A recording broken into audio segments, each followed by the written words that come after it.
berpegang pada pengakuan tentang pengharapan. Ibrani 10 ayat 23 berkata, "Marilah kita teguh berpegang pada pengakuan tentang pengharapan kita, sebab Ia yang menjanjikannya setia." Ketika kita berharap, terkadang yang terlihat tidak sesuai dengan yang kita harapkan. Terkadang bahkan yang terjadi malah sebaliknya. Lalu, kita mulai berpikir, apakah doa saya tidak berkenan di hadapan Tuhan? Apakah Tuhan tidak mengizinkan hal yang saya harapkan terjadi? Saudara, kita harus kembali lagi kepada firman Tuhan dan hidup berdasarkan apa yang tertulis di dalamnya.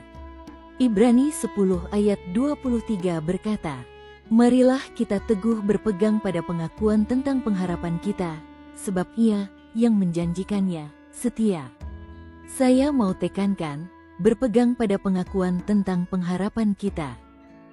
Pertama, pengakuan atau dalam bahasa aslinya homologeo, yang secara harafiah diterjemahkan sebagai mengucapkan yang sama. Sama dengan apa? Dengan janji firman Tuhan, ada ayat yang menjanjikannya. Itulah yang persis kita ucapkan. Jangan ucapkan kata-kata mutiara, jangan quote kata-kata tokoh besar, tapi ucapkan janji firman Tuhan. Kedua, pengharapan yang dalam bahasa aslinya, elpis, yang artinya keyakinan atau confident, ekspektasi untuk hal yang baik. Ini bukan sekedar optimis, ini bukan sekedar pasrah. Namun, pengharapan ini ada dasarnya, bahwa kita dikasihi dan dipelihara. Bahwa Tuhan memberkati kita untuk memberkati orang lain. Dan bahwa Tuhan yang memulai pekerjaan baik dalam kita, yang akan meneruskannya bekerja dalam kita sampai akhir.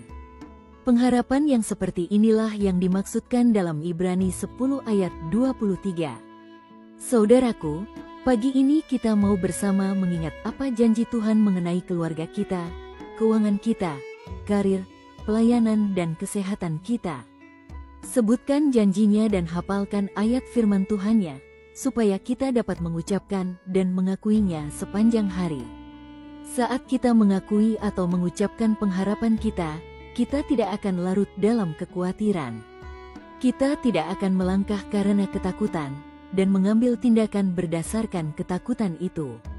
Tapi bukan artinya masa bodoh, atau pasrah, atau kesera-sera.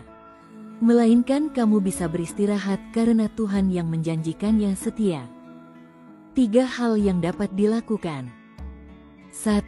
Hafalkan ayat firman Tuhan hari ini. 2. Tuliskan dalam buku catatanmu, janji Tuhan dan ayatnya. Kemudian hafalkan sepanjang hari ini.